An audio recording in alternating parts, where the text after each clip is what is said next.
অপূর্ব আর আলিফের জমিটা মাঝখানে যাও, ইয়ারা শোভন আর ইয়ারা পাশে পাশে ওদের পজিশনে কত এক্সচেঞ্জ করো, যাও যাও দুটো করে।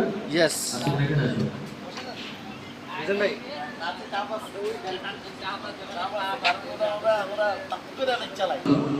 দেখাই দাও তুমি কি করছো।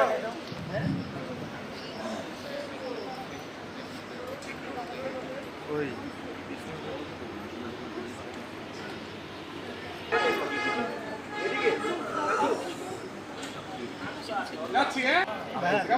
চলেন ভাই।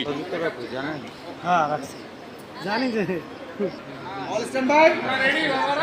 যাবো দেখে একটু করো তো শোভন আর ইয়া, তোমরা যারা 205 6 7 গো 1 2 3 4। এই যে অপূর্ব হাতটা অত নামায়ও না। All stand by. Roll please. আচ্ছা আচ্ছা একটু ভেতরে বাইরে ঢোকার ব্যাপার আমার মনে হয় ঠিক আছে। হ্যাঁ আলামিন সোজা সোজা হও আলামিন। যাই যাবো স্যার। go